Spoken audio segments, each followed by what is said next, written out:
Today on MetCast. Oh.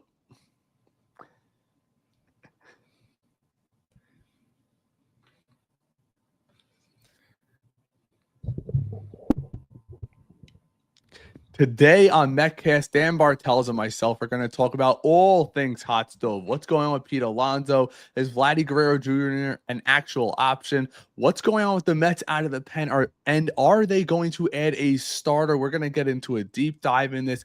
Feel free to join us over the next half an hour next on MetCast.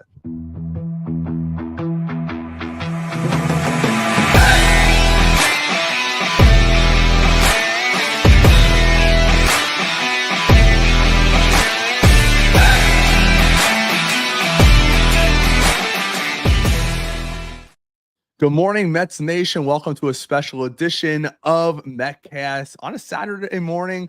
I figured with college football going on over the last couple of days, you have Jets. Yeah, right. NFL playoffs happening Saturday and Sunday. Let's get into it early Saturday morning. There's been a lot of news floated around. We have a few videos that we'll get into, but first, let me get Dan. How you doing? Doing good, Ray. Can't complain. Was up early this morning. I had my eyes dilated. Shout out SiteMD, official eye care provider of the New York Mets. But listen, it's a good morning. We're going to talk about Alonso because that's going to be the main issue. But there's a lot of other things too. Tanner Scott, the infield. It's going to be a good Saturday, Ray. I'm excited. I actually had LASIK surgery done by them a few years ago, twice. So they're great. I know they have, when you go in the office, they have the David Wright posters talking about David Wright. Shout out to him. I saw something earlier today, if you want to get into it really quickly. Did John Heyman vote for him for the Hall of Fame? Did I read that correctly? Yeah. Did he give a specific reasoning? Because I know I would typically, as you guys know, I would go over their articles here. I haven't read the full article, but I will say this. It's behind a paywall, and I don't want to get a strike from YouTube, so I can't go over things that are behind a paywall. We could talk about them, but I can't bring up the specific article. So I don't know. Did you get a chance to read it at all? Yeah, I have it in front of me. He has a lot of his guys. It's a long article, too. I mean, but we'll get to the nitty-gritty. What the hell did he say about David Wright? He has Ichiro. He has Beltran. That's a no-brainer. Mark Burley, which is a little interesting. Really? He voted Beltran. Interesting. Felix Hernandez, which that feels pretty easy. And David Wright. I mean, a 7-time All-Star, 888 OPS. It's a tough one. As Mets fans, he's like right borderline when you think about it. Because usually, and guys, if you're not please subscribe to the channel. I always forget to say that, and then I get yelled at. So if you're watching us now, please smash that like button if you enjoy this content and give us a sub. Subtle plug. But you know what's really interesting, Dan? We're always taught growing up, at least I was, 800 is All-Star, 900 is Hall of Fame, right? That's kind of like, so he's like right there. And let's be honest. If he didn't have the spinal stenosis, I think he was a lock down the road to be in the Hall of Fame, right? Am I wrong? Yeah, easily, Ray. Easily. That's one of the toughest things. What's your best memory of his? I'll tell you mine really quickly. When he came back against Philadelphia in that series after being hurt and smashed that home run to left center, it was like, that is the David Wright that I know and love. And it's such a tragedy what happened to him at the end of his career. Yeah, I'm happy that he was able to come back for those 2 games in 2018, say goodbye. But for me, it's that 2015 Game 3 home run.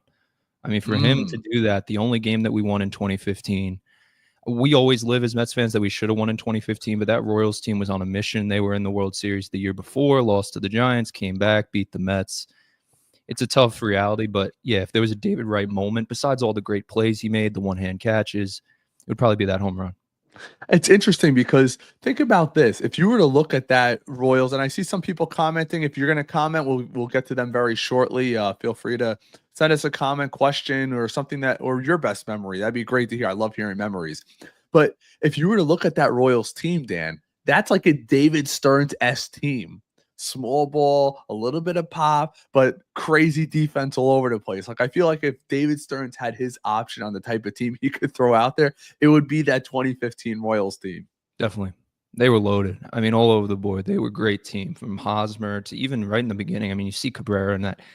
I don't know what Cespedes was doing to this day. I still don't on that backhand, and that's how the World Series begins, an inside the park home run. But yeah, there was a lot of moments. We could do a deep dive one of these nights on that 2015 World Series and pick it apart, but I don't know. Yeah, We'll probably have time to do that, but they're on let's a get to the mission. reason why Yep. we're all here. I have this short video. It's not really short, but we can make it short. From MLB Network yesterday, they were talking about the Pete Alonso situation. There's so many people talking about it. I saw Heyman had a video earlier today he released. You have MLB Network. You have the guys on WFAN breaking it down. Salicata's got kind of a interesting perspective in regard to the whole Pete Alonso situation, which I'm not really agreeing with him in his statement, but we can get to some of that. Let's get to this video really quick, and then we'll talk. And we'll talk. Sure.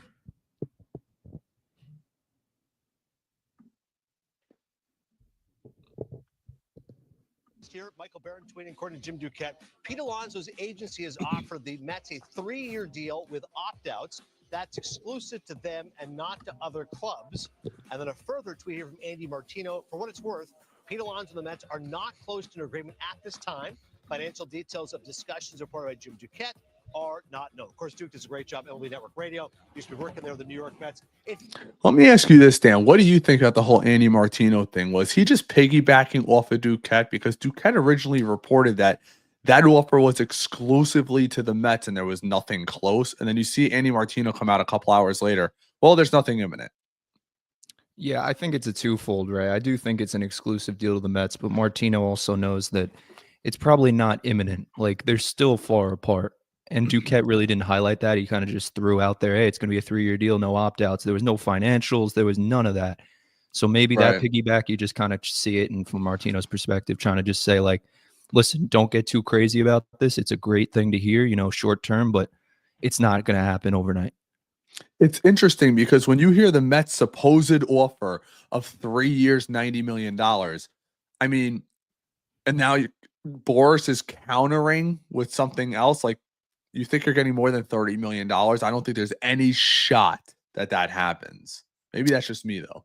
Well, I would say because, and good morning to some guys in the comments. It is a good morning, right? It is, but it's a good morning. Except for my Longhorns. Oh. Oh, man. I mean, that's a whole nother thing. But the Blue Jays, they see arbitration and Vlad, $28.5 million he settled for. So if you're Pete and Boris, you see that number, and then you see Jim Duquette 8 a.m. the next morning, throw this stuff out there. I think they're both hand in hand. They see that you can get $30 million pretty much with ease for Alonso. Is he worth $30 million? No, but you could see that now because in arbitration, Vlad got 28.5. So if I'm Pete and Boris, they're probably looking at 35, 40 in that first couple years. And I think that's the holdup. It's not the years at this point. It's the money up front.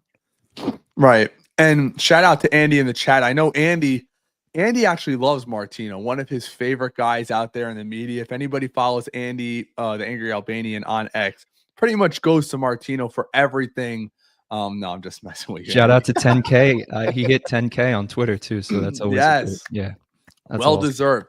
Andy actually became a friend of mine when we were just a tiny little baby account. He was much bigger than us. One of the kindest guys that I know. But let's keep going into this video. It feels like what it's saying, Ronnie, is that Pete's kind of surveyed the market. Ultimately, maybe the deal he was looking and we'll get for demonetized for showing this, but I don't care. And therefore looking to take a shorter-term deal with a higher AAV. How do you read it? Well, I read it like this. If Duquette's information is true, and why wouldn't we expect that? He's so great at what he does. Let's take it as truth or a fact. We're seeing the numbers here the last 4 seasons. Pete with the Mets, no one hits home runs as much as Pete except Judd. How about that, Dan? He played 162 games last year. Like 24 in his career. That's something you also have to take into consideration because, it might be nice to have a guy like Vladimir Guerrero Jr. at first base, or you move Mark Vientos over. This guy just plays. That's, you don't see that with a lot of guys of his stature, in my opinion. No, you see that from Lindor, which is great. You see that from Alonso, but not many guys, Ray. And I know that's a big thing with Pete because the more he plays, it's not good for the kind of body that he has, but you want him to play. The best ability is availability. And I would not sacrifice that. I wouldn't. Let me ask you this, and guys, let me know in the comments what you think. Maybe because I'm more new school than old school in this perspective. I actually would like to see Lindor take a few days off throughout the season. He could play 150 games or 145 games. We have him for a long time going forward. And for him to play that much. If you bring back a Jose Iglesias, he could play shortstop, in my opinion. I think he's pretty damn good out there. He's a Gold Glover. Give him a couple days off here or there, but make it against the worser teams. Not saying against Philly or the Braves, but if we're playing the Nationals, the Marlins, the Rockies, the Rays, teams like that, have that built in, because obviously he didn't break down last year, but now he's in his 30s. Pete's going to be in his 30s playing these guys 162 games. I'm not just thinking about this year. I'm thinking about Lindor for the next 6 years. I'm thinking about maybe not Pete. It depends if Pete has to opt out, but even like Juan Soto. Do you want Juan Soto playing 162 games for the next 15 years? He's going to break down. Maybe you're different. I would love to hear your perspective, Dan. If Lindor's willing to play all 162, he's the one guy that I'm letting him play all 162. I get your reasoning, but I think Nimmo's going to be the guy that you see just doesn't play 150. If he does, great. I would encourage Nimmo to play as many games as he can, but if you can tell me that he can DH, sit some nights, maybe play 135 games instead, that gives you a lot more opportunities for other guys that are going to need at-bats, let's be honest. They're going to need at-bats. All these prospects, whether it be Brett Beatty, everyone's so enamored by him, of course, but how's he getting on the team?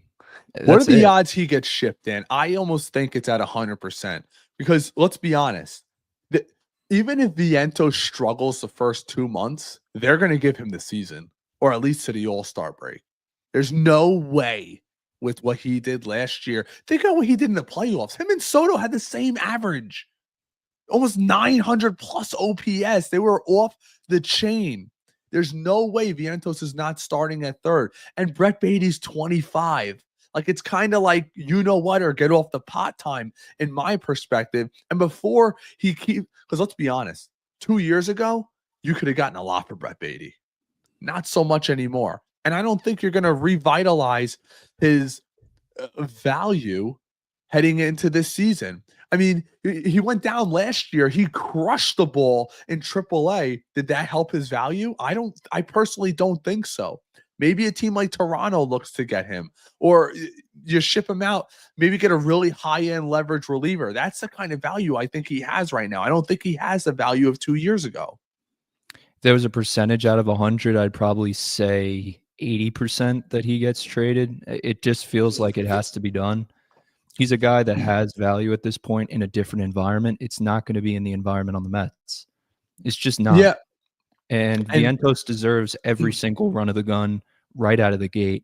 And he's going to take it and run with it. I don't see Vientos looking back. The only thing I would encourage and ask you guys to look out for, Mauricio. How's he going to fit into this equation, especially at third base? I mean, you can't do it. What about Acuna? I wouldn't say for third, but yeah. Well, let's be honest. You have McNeil. They're going to if McNeil is on this team, he's playing. You're not going to pay him $15.5 million not to play. Maybe he's a super MacGyver type guy, but think about Gilbert's 24. Acuna had his excuse me, toes dipped last year. Brett Beatty, Mauricio. That's why we're going to have to see trades. We are so top heavy when it comes to, when it comes to our prospects right now. You're going to have to trade some of them, Ray. It feels like Beatty. I know we want to sell off the contracts of Marte and McNeil. I just don't see it. Marte more than McNeil, but I think McNeil's going to be the opening day second baseman, which only puts more pressure on Acuna. If you bring Iglesias back, guess what? There's no spot for Acuna because you have McNeil, who's your utility guy. That's it. I agree. All right, let's keep watching. Yeah, the other side. This is 2019, correct. So I guess what we're looking at is that something unusual, because if you're a Boras client, very rarely does he come to a team with a contract for 3 years or less, opt-outs included in the contract at this stage in time. That would usually be later. But Pete has an interesting history, of course, the only team he's ever been with. Every player that's ever played always wants to be with that team for his entire career. And this maybe is an olive branch that has been sent out to say, hey, listen, obviously you're not interested in the real long-term deal, but let's try to get this done, because at the end of it, this young man will hold every single offensive stat category in the Mets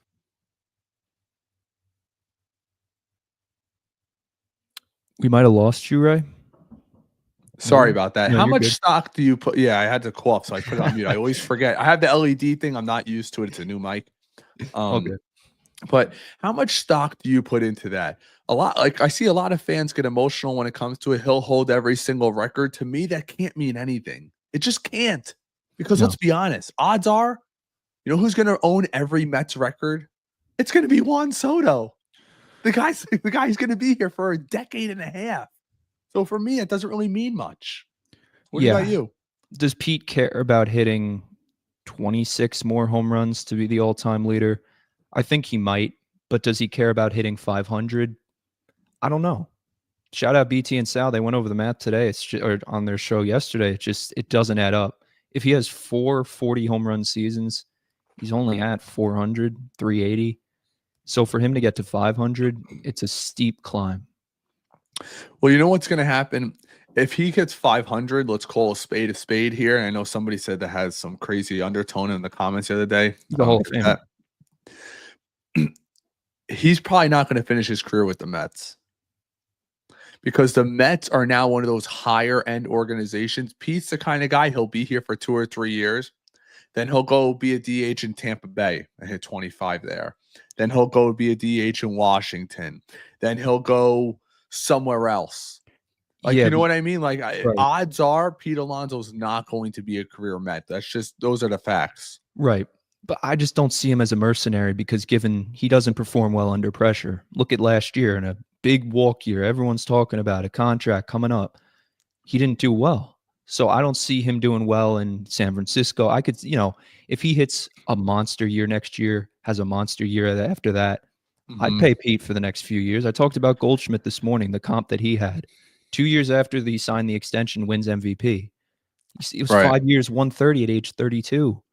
Pete's 30. Give him 2 more years, he could sign a deal like that. Now, but let's be honest, Dan. Goldschmidt is light years a better player than Pete ever was. It's not defensively. Yeah.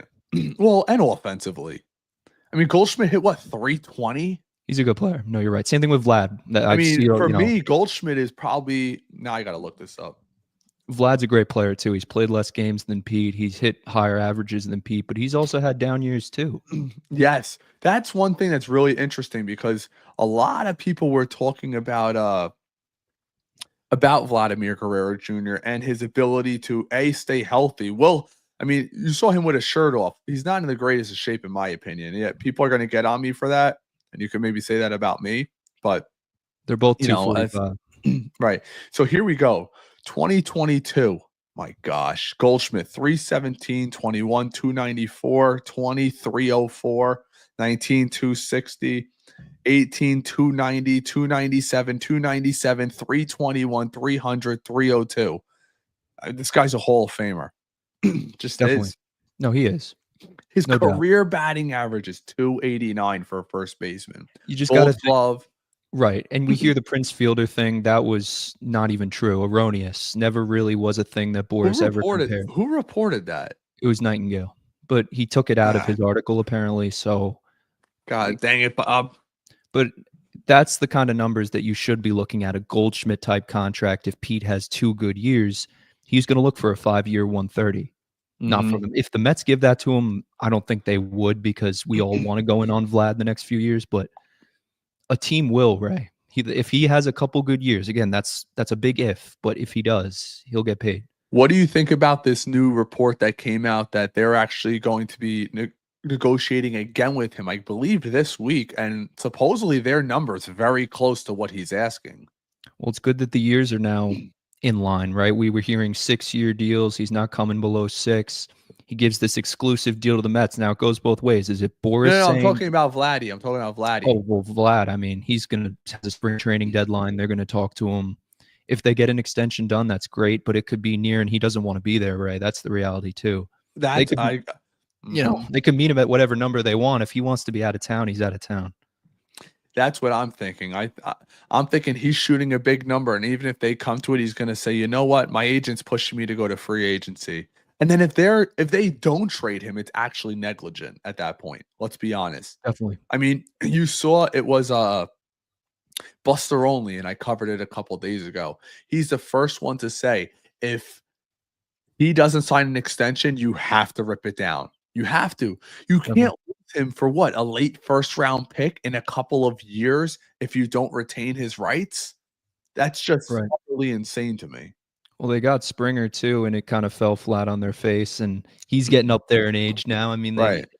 they need to do some work, and they were willing to put money up for Soto. That's why I think they'll still pivot to Santander if they don't get Pete. But is that good enough to win the AL East? I mean, Bochet's out of town. He's already said it. He's gone. So They need to trade him too. Vlad's the next domino to fall.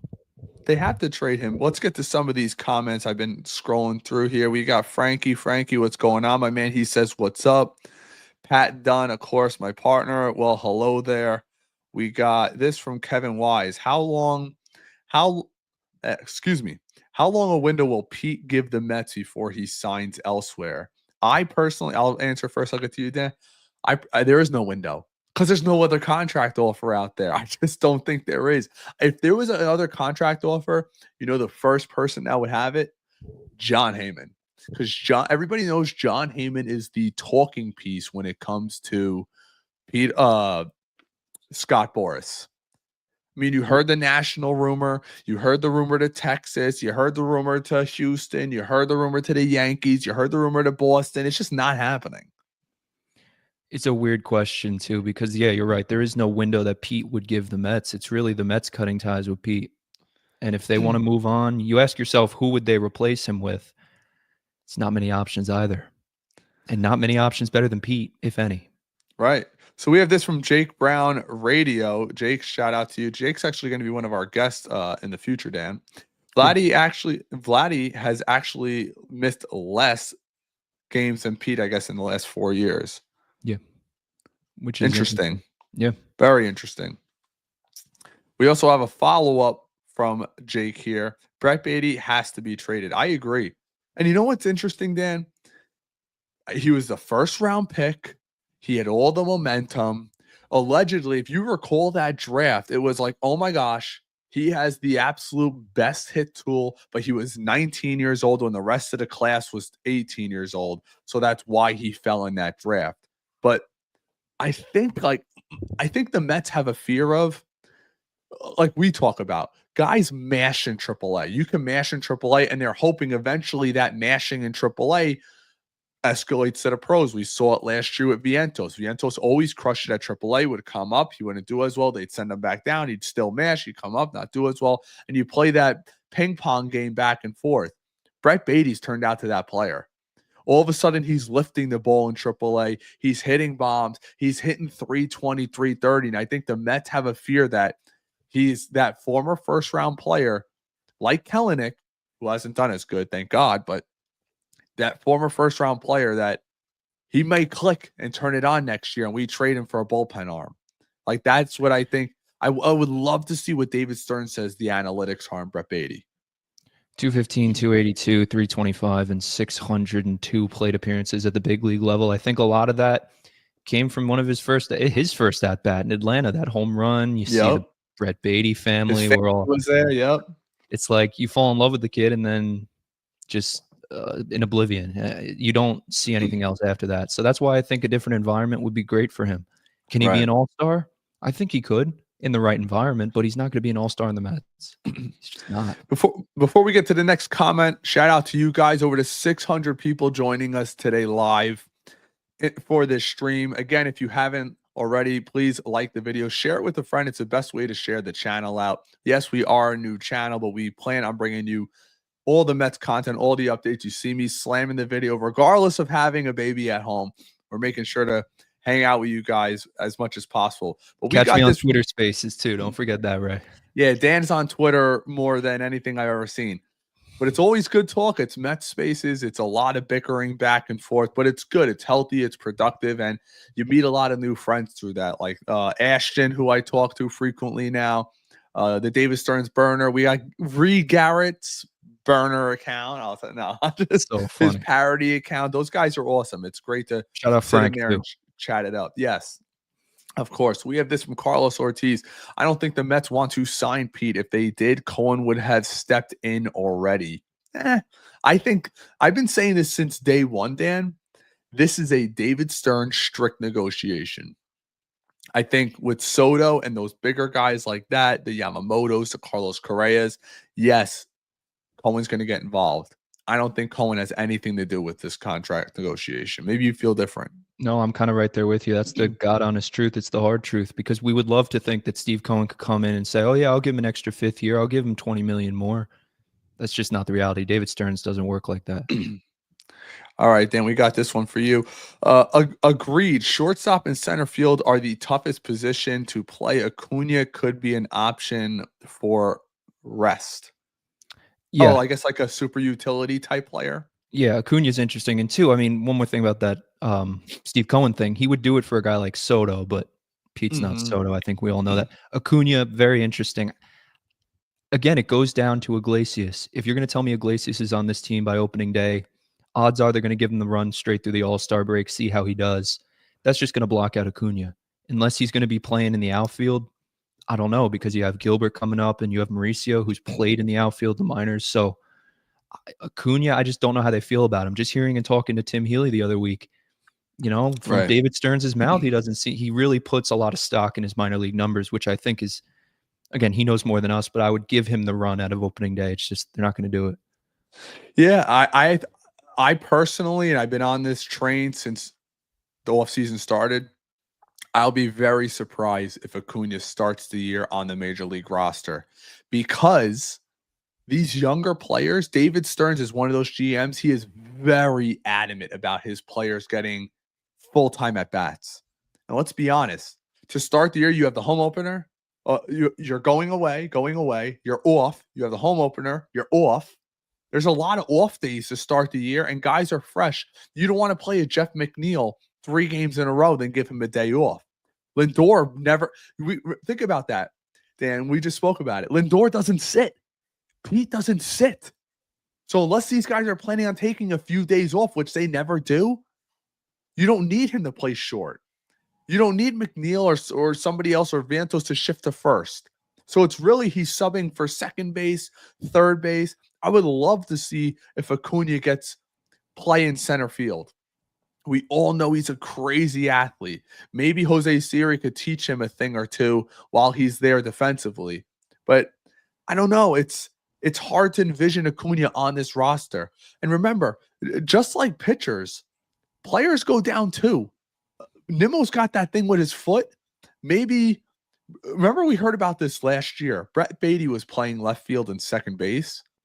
Maybe, just maybe, he's now the insurance for Brandon Nimmo if he goes down and left. I don't think they want to use a Tyrone Taylor every day in left field. Marte, it's clear as day the Mets are trying to get off of him. They're going to try to move him. I believe they're willing to eat some of the money, just like the Yankees are willing to eat some of the money with Marcus Stroman. I think there's a real high probability that Marte is not on this team opening day as well. Marte's an interesting one. I want to touch on that too. With Acuna, like, Sure. if you asked every Mets fan, would you rather take Acuna's 2-week sample size in August and September or McNeil's whole second half? I don't know. I think Acuna showed you more promise in those 2 weeks alone than McNeil's really ever showed. I know he was a batting champion, but it was a shift. There's no more shift, guys. And look where McNeil is. I love McNeil. I think he's a great player, but there's a level that you can go to with him. With Acuna, I just think he's miles past. I will say this. Brett Beatty, the league's adjusted to him, and he's now adjusted back. We don't know what don't shoot the messenger, people. Acuna was awful last year in the second half in the minor leagues before he came up. There's no book. It's almost like, how many times, Dan, have we seen it where some middle range starter comes out of AAA and dominates his first start? We see that all the time because there's no tape. But Acuna definitely has holes in his swings. Now, maybe he corrects that in the offseason. That could happen, right? Definitely. He could progress, get stronger, faster, quicker bat, all that stuff. But the league's going to adjust to him, and I think he's going to fail big time. And then he'll come back. Because that's mostly MLB. I mean, look at guys like Jackson Holliday with the Orioles. It happens to everybody. And this fan base right now in New York is clamoring to win now. And unfortunately, we're not in the American League Central, the American League West, the National League Central. We're in the East. We have legitimate 3 World Series contenders all battling for this division. And I don't want to go through the wild card again next year. Do you? No. I mean, I But- want to be able to say, you know what? Brandon Sproat's legit. We bring him up. Clay Holmes is independent. We could set our starters for games 1, 2, 3, 4, and 5. We're going to determine that. Just because we beat Philly last year does not mean the same's going to happen this year. Too many fans are on here commenting all the time, and I understand your perspective, but I totally disagree. I'm not worried about the damn Dodgers. You can't worry about the Dodgers. It's about winning the National League East. It's about competing in the East. It's about taking out Zach Wheeler. It's about shutting down Bryce Harper. It's about shutting down Acuna, Albies, all those guys with Atlanta. They lost Fried. That is huge for them. But we need to continue to develop, and I'm worried about winning the East. Too many fans are just watching the Dodgers in LA. There hasn't been a back-to-back World Series champion in 25 years. Obviously the Dodgers are the favorite. No one's taking that away from them, Dan. But I think you agree with me. Let's worry about winning the damn East. Yep. That's a great point, Ray. One thing about the Dodgers, too, if they get Sasaki, I might start worrying if we could beat them or not. But I hear you. I mean, any team's beatable. It's just they're getting to that point where it's like, how many years are they going to be really good? And it might be for a while. But if you're the Mets, you got to think about yourselves. And Acuna, I think the question you're thinking is we got to be able to compete. We got to be able to be the best team in our division, win a World Series. I just don't know if that happens if McNeil's your opening day second baseman. While it's probably going to happen, let's be honest, just given his contract. Marte is different because Marte, you can kind of trade him for Montgomery. The contracts are very similar, low 20s. It's only a year remaining on Marte's deal. It feels like he's the more tradable guy, the more easy to sell off guy than McNeil. McNeil's going to start at second base. Acuna's probably going to be in the minors. If they get Iglesias back here, then that's just going to cancel him out completely. But I think if they want to win, you're going to have to see Acuna up relatively soon because of the spark that he is. I agree. You're going to have to give McNeil the first crack because if you don't, first of all, too, if the Mets don't trade McNeil, which I think there is a chance, he might be one of those pieces that are included with a Brett Beatty to try to get a frontline starter. But if he's not, you have to, just off merit, you're going to give him the first shot. Because if you don't and say, we're going with the kid, you're sitting on the bench at $15.5 million. We already seen McNeil could destroy a clubhouse. He's our Marcus Stroman. But I want to get some more of these comments. Guys, thanks for joining us today. Almost 700 live. Again, like this video, helps support the channel. Appreciate you guys. If you're not already subscribe over on YouTube for us. That's what helps us out the best. We have this from Corey. I really like Vientos, but the truth is we only saw him for like 4 months, which is true. Let's really hope there's no sophomore slump. I don't think there's a slump, and I'll tell you why. And we'll get Dan's perspective. I think the league adjusted to Vientos last year. I think they did. He had a little bit of success. They adjusted. He started failing. He came back, and he adjusted back. That's what makes a big leaguer a big leaguer. We saw it last year. Alvarez, the league completely adjusted to him, and he was never able to adjust back to the league. But that's why I'm not too worried about that, Dan. What are your thoughts? I think Vientos is amazing. He's going to have a great year, but you do have to think about the sophomore slump. It's just, it happens. Teams figure you out. Vientos, I think his postseason saved him against really good pitching, that he's proven to be a really good player. He could go out there, hit 35 home runs almost with ease. That's what it feels like with Vientos. But I think these 2-year deals that you're seeing, a lot of it is Nimmo's health. I think they want to throw a 2-year deal to Teoscar just to see how Nimmo's doing, if they can get another outfielder in here to save him. But you also see stuff with the infielders too. I think these other deals are kind of looking at Nimmo's health, Vientos being able to play third for the long term. They're worrying. And if you want to get Santander in here to clean up DH completely, fine. But the thing about Bregman, I know Bregman was floated in the beginning of this offseason. I just want to say it one last time. It's not going to happen. I agree. Everyone I've been talking to has just been telling the same thing. He's not going to be a Met. He doesn't really want to be a Met. It just feels like leverage.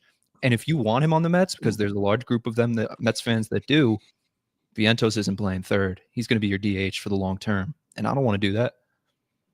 I don't think that's the plan. And we saw the reporting earlier in the offseason that they want to progress him out of position.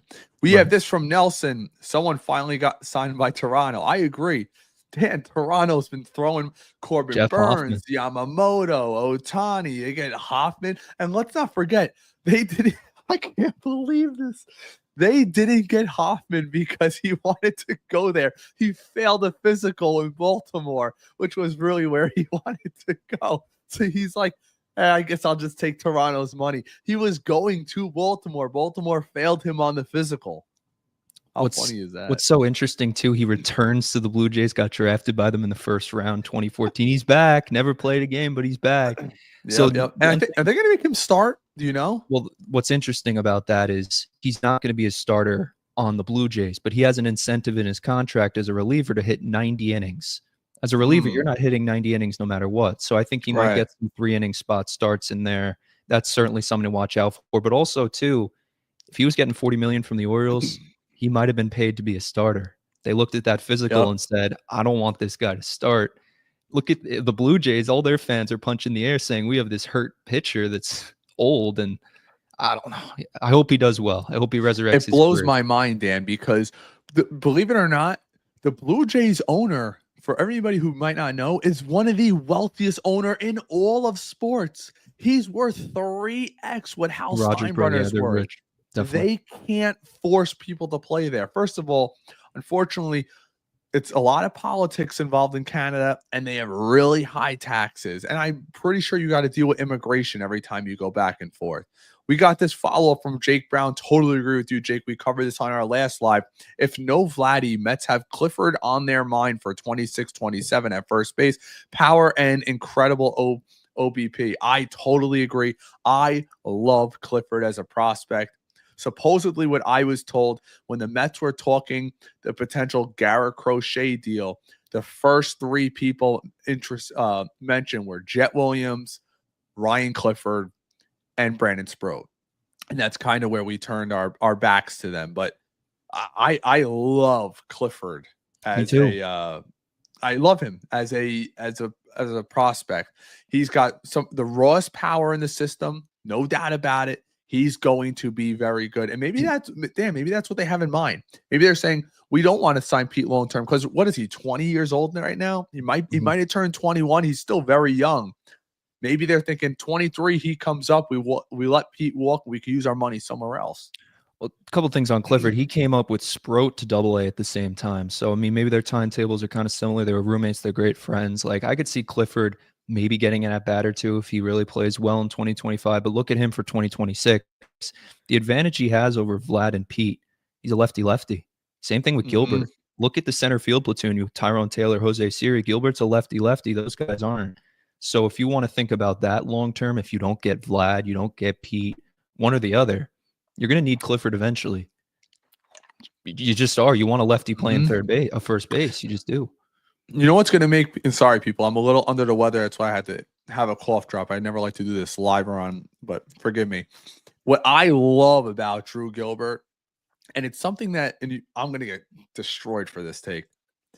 My favorite non-Met growing up, I can't believe I'm going to say – maybe it's because I caught his foul ball, Jeff Francoeur on the Braves. Well, he was a Met too. I loved him when he was on the Braves, and I'll tell you why. I was at a Met game when I was a kid.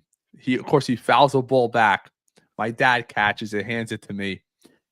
I couldn't believe it. But I saw his arm live in action. And you want to talk about an absolute cannon? That's Jeff Francoeur. And that's the kind of arm when I'm watching Gilbert launch these bombs from right field, I'm like, oh my gosh, he looks just like Jeff Francoeur from the other side to me. And that's why I'm like, I love defense, especially big arms. Remember Yasiel Puig?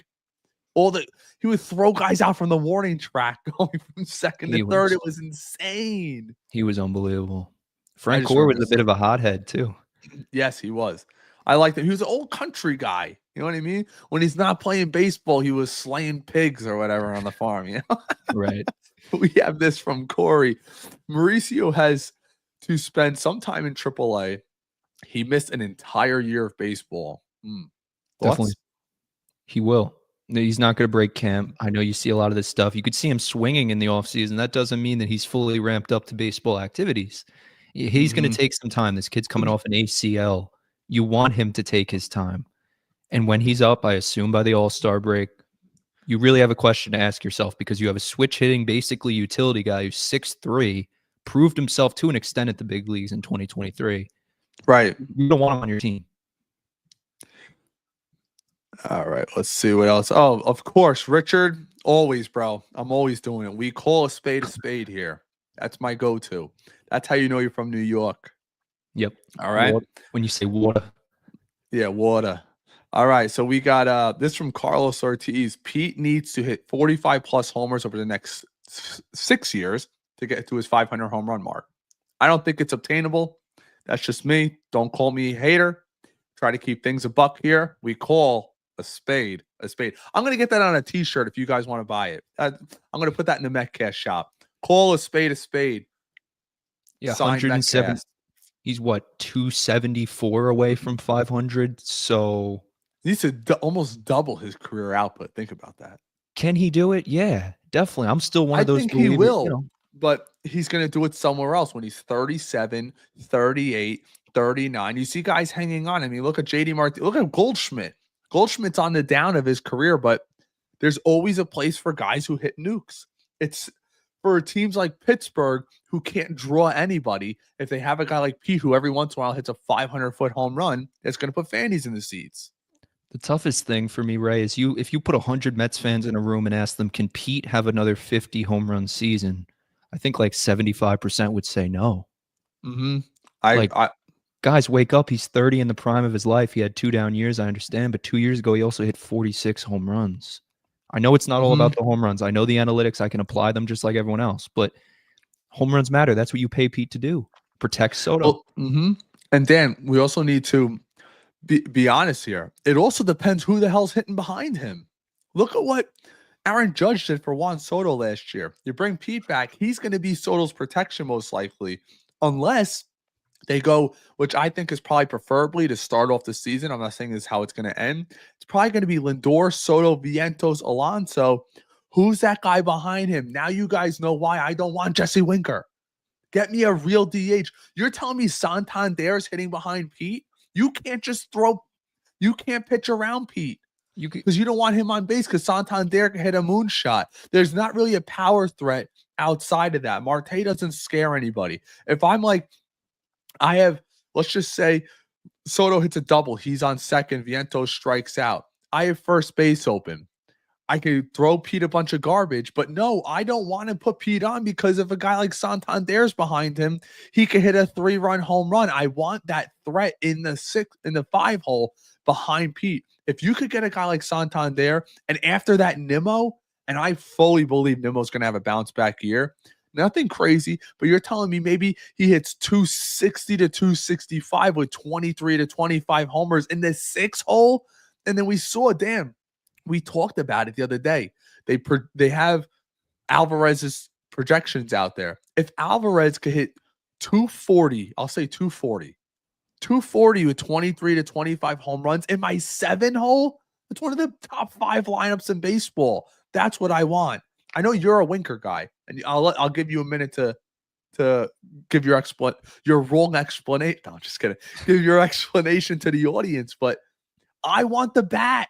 Give me the full-time bat. We saw what JD Martinez did when he first came here.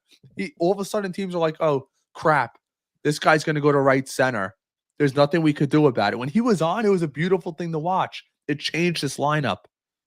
Go ahead. I'm done ranting. No, you're good, right? You're right, most of what you said. I think Alvarez, too. Let's start there, because if he has a bounce-back year, Zips project, I have it in front of me, 232, 311, 433. I'm fine with the 311, 433. I understand maybe a little bit higher, but 232 on the average. I'd like to see that above 250. 64 RBIs, 744 OPS. It is what it is. I think he's going to have a better year, back to your point. So let's start there. Talk about this lineup. If you put Lindor, Soto, I'm thinking Pete maybe in the 3 hole, Vientos behind him, Nimmo, Alvarez, McNeil. That's not terrible. That's not really that bad because you have the protection with Pete and Vientos. If Vientos continues to be the power resurgence that he is, that's good protection. I know you want Vientos in the 2 hole because if you have Soto maybe behind him, then it forces them to pitch to Vientos or even Pete in the 2 hole. But I think Soto is just automatically in the 2 hole. I just do. I think it's better for him to be behind Lindor. If you could tell me Winker's in here, I know the Santanders of the world, but Santander clogs your DH. You're going to have to find a way to get rid of Marte and get McNeil in here, get Winker out as well, not go bring him back. There's a lot of things at play. I don't think the Mets just bring in Santander, bring in Pete. I have a name for you.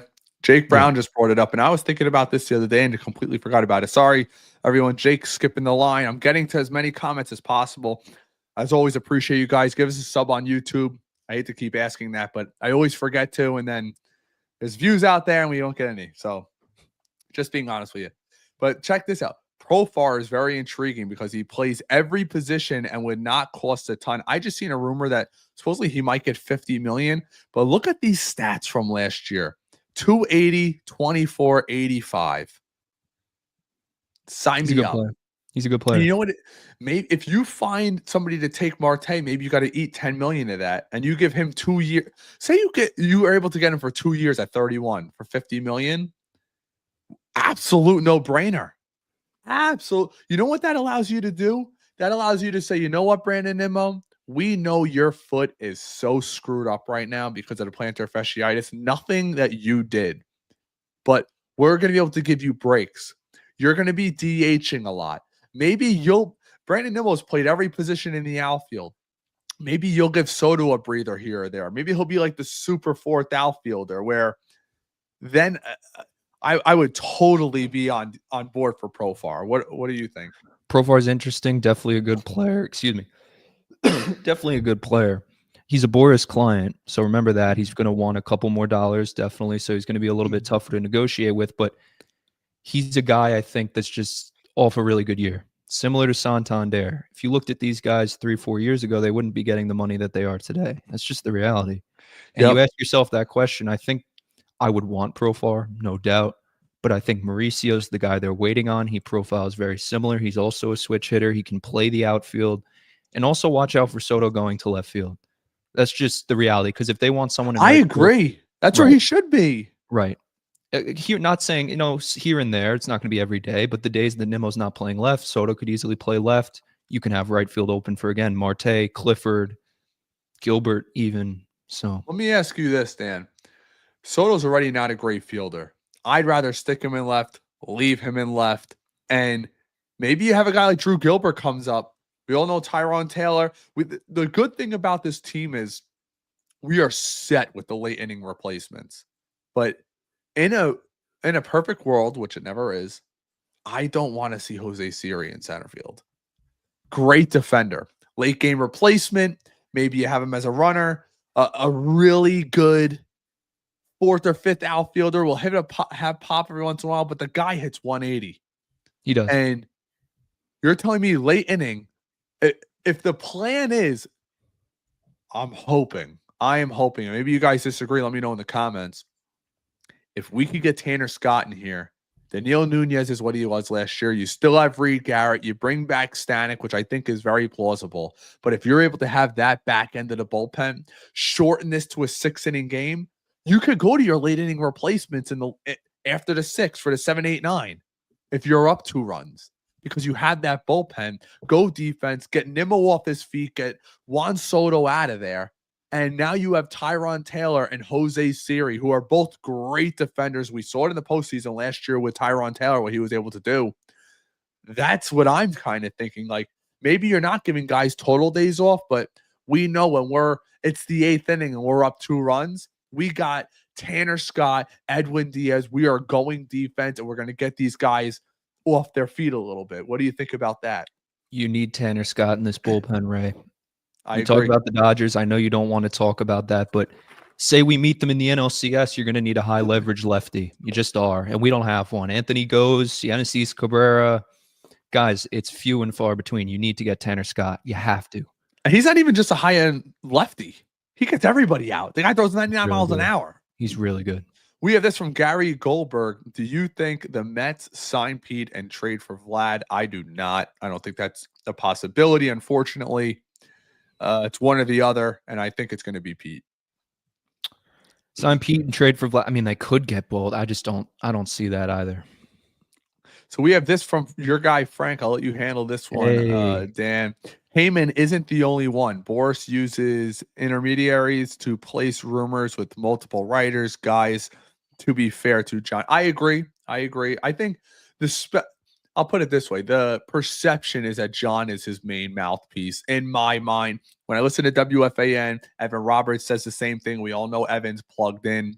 That's just my thoughts. It wasn't shade at John, but I feel like he would have some type of inside knowledge if things were progressing with other teams. But we don't hear it from anybody, to be honest with you. Yeah, Heyman's an interesting one. Not just because I work at the I always just take Heyman for what and not because you're his coworker, but you know. Right.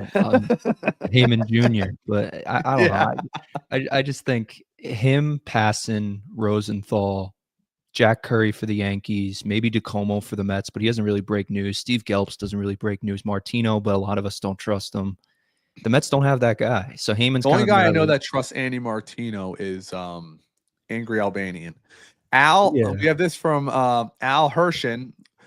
And Vlad could play third base in a pinch. I think his days at third base are over, to say the least. He could, but real quick, I mean, Frank does have some ties in the Blue Jays organization, and he did say that to increase Vlad's stock, they could see him at third this year in some instances. So I wouldn't rule it out. If they want to go in on Alonso, then there's your opening. But all right, we got another few minutes before we get going. I'm not going to get to everybody's comments, but we appreciate you guys hanging out. 900 Mets, plus Ray, live. Let's go. That's right. All right, so we'll do what we call a bullet round. We'll just make quick points. We have this from Frankie Oldman. Sorry if I didn't pronounce that right. The Mets should try to include Brett Beatty in a trade for a frontline starter. We still need one for the rotation. I agree. We have this from Duran Rivera. How much do you think Pete is asking for per year? I think he's asking for 30. I don't think the 3 for 90 was legit. I think they're probably offering like 3 for 75 or something like that. I think the 3 for 90, I think it is more legit than we think, but also I think he's asking for like 45 million in the first year. maybe a big signing bonus. That's perhaps. Where we're off right now. We have this again from Al. In order for Brett Beatty to succeed, you have to have something quality to hit behind them. I agree, and that's my point with Pete Alonso. Yep, completely agree. We have this from Kevin Wise. Acuna isn't ready. I actually agree with that. I don't think Dan does. I disagree. We have this from Andy Martino's burner, Angry Albanian. The Yankees will have to eat a lot of money to get rid of Stroman. I 100% agree. I think even if they do eat a lot of money, they're still not going to find. He is a clubhouse cancer. Don't want him at all. Don't even entertain the idea of flipping McNeil for him. Not going to happen. We have this from Frank Omida. Acuna should be starting at second base. I understand. I don't think it's going to happen. It's going to be McNeil to start the year. Yeah, it's reality tells you McNeil's going to be the starter. We have this again from Al. Does Ronnie Mauricio place on the roster? Is that based off Starling Marte? I would say no and no. I think he's going to start in AAA, and I don't think one has to do with the other. Yeah. This from Frank again. Yankees will have to find a team that wants Stroman in their clubhouse first. I agree. It's pretty much what I was just saying. Frank, see you on Spaces later. You're 100% right. We have this from Jason. Let's go Mets. And we also have this from Keith. Love the channel. Just subscribe, Keith. Thanks so much. That's going to do it for us today, everybody. We were only planning on going a half an hour, but we went pretty much an hour. Again, if you guys could like it over on YouTube, that helps us out the best. We're going to be trying to do a live every single week. As Met content comes in, if anything breaks, I'm sure Dan and I might go live, but other content, we do videos almost daily as of right now. Dan, got anything for anyone? Nope, just keep on the Spaces. Love to talk to you guys there, get your opinions, and yeah, let's go Mets.